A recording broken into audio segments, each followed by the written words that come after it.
हालांकि हम तो चाहते हैं कि अखंड भारत बने, एक बड़ा सा भारत बने, पाकिस्तान को, बांग्लादेश को इंडिया में जम किया जाए दोबारा से, क्योंकि इंडिया हमारा बड़ा भाई है। उसको पता है कि ये छोटा भाई जो कि इसने जानबूझ के हमसे जुदाई हासिल कर ली, पार्टीशन ले लिया है, अब ये चाहता है कि अब मैं आपके साथ ट्रेड करूँ। चलो ट्रेड कर लेंगे, मसला कोई नहीं है। सबसे पहले रिजॉल्व करते हैं कश्मीर इशू। कश्मीर उनका है, वहाँ पर उनकी फौज तैनात है, वहाँ पर उनकी इदारे है। कश्मीर में पेट्रोल 80 रुपये लीटर है, पाकिस्तान में 300 रुपये लीटर है। अब कश्मीरी कहाँ मुफीद है?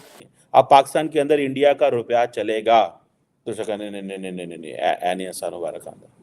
बल्कि धमकी दी जा रही है कि जिस तरह आप कहते हैं इंडियन ऑक्युपाइड कश्मीर, तो कहीं ऐसा ना हो कि पाकिस्तान के बारे में वो कह रहे हैं कि इंडियन ऑक्युपाइड पाकिस्तान भी हो सकता है। और कि जी भारत के साथ तिजारत करना बड़ा इंपॉर्टेंट है कि जी अगर हम अब कहीं कशकोल ना भी लेकर जाएं तब भी दूसरे ये कहते हैं कि कशकोल इनके बगल में है। वो इंडिया का क्लेम जो है जीबी के ऊपर दे गया है इन अ वे।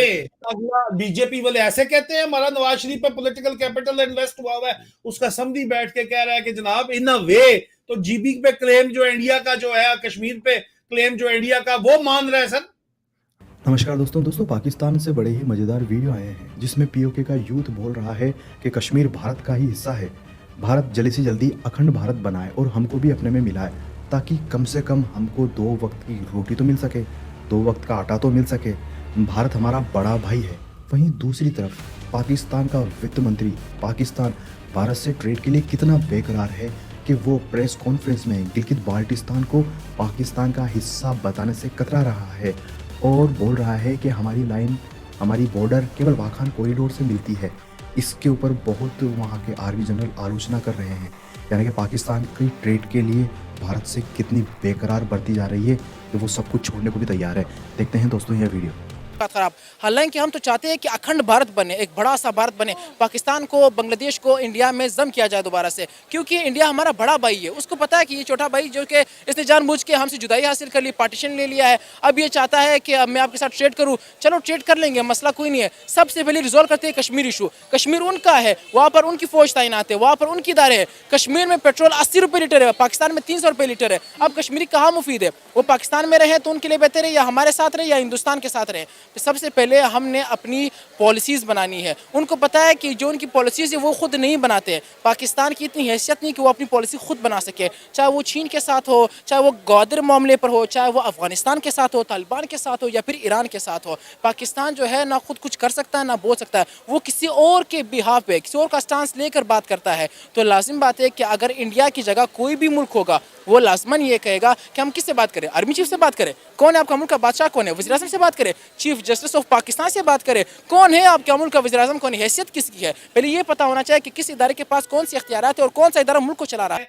ये जो बैठे हुए हैं, ये गिलगित चाइना से तलक तोड़ने को, अमेरिका को राजी करने को लंदन प्लान जो बना के आए हुए हैं, ये जीबी देना चाहते हैं इंडिया को, दे के जबरदस्ती कब्जा करवा के चाइना से पक्का तलक ही जो है वो तोड़ना चाहते हैं, चाहे जो है वो चाइना इंटरनेशनल राइवलरी के अंदर जो है वो चाइना का तलक ही। अगर इन शरीफों को, अगर आपने मजीद इन जो ये जो चोरों को हुकूमत लाई है और इन जर्नैलों को, आसिम मुनीर को, और आसिम मुनीर और नदीम अंजुम पार्टी और ये जर्नैल जो मौजूदा लॉर्ड बैठी हुई है, इनको आपने कंटिन्यू करने दे 5 साल सर। ये देंगे, जीबी भी जाएगा, ये आपका चाइना भी जाएगा, आपका पाकिस्तान की जो बालिकनाइजेशन का जो प्रोजेक्ट है ये लोग कंप्लीट करके जाएंगे। ये आए हैं यहाँ पे इस काम के लिए। इन अ वे चाइना जो ये बोल रहा है, इसलिए बोल रहा है कि आगे जाके हमने एक कार्रवाई डालनी है, ताकि आपको कहे कि यार वो तो हमेशा से चाइना हमारे साथ था ही नहीं, तो जीबी की वजह से हमारे साथ था। जी अगर हम अब कहीं कशकोल ना भी लेकर जाएं तब भी दूसरे ये कहते हैं कि कशकोल इनके बगल में है।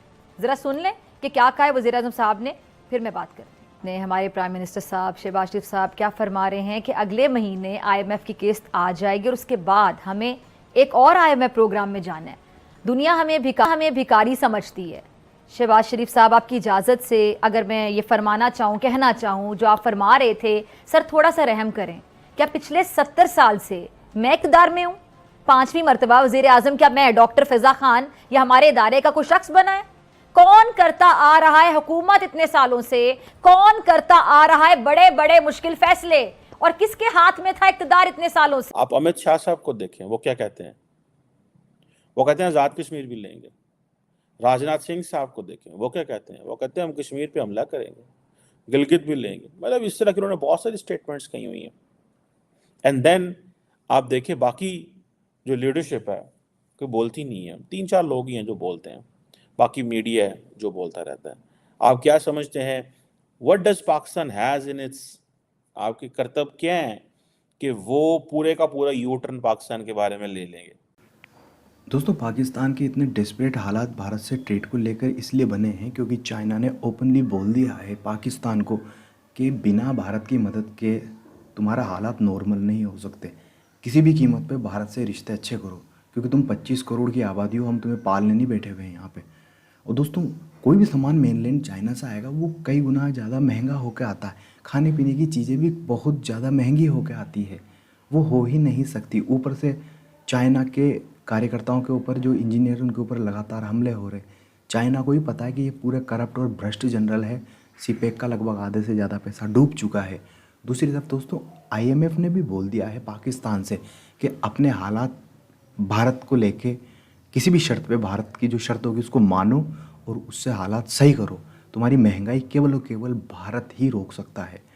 तुम्हारे में इतना दम नहीं है, ना ही इतनी पैदावार है। तुम्हारे करप्ट जमींदार सारी फसल बाहर बेच देते हैं।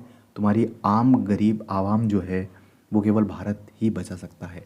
यही कारण है कि दोस्तों वहाँ की आम जनता भी अब ओपनली बोल रही है कि हाँ हम अब भारत के साथ तिजारत चाहते हैं, बराबरी के सतह पर चाहते हैं। कोई बराबरी नहीं है। भारत तो वैसे अब ट्रेड करेगा ही नहीं, क्योंकि मोदी साहब बिल्कुल अलग माइंडसेट वाला आदमी है। पाकिस्तान को पूरा कोलैप्स करवाना है, क्योंकि पाकिस्तान के हालात अगर वापस सही हो जाते हैं तो ये वही करेंगे जो करते आए हैं। माइंडसेट नहीं बदला।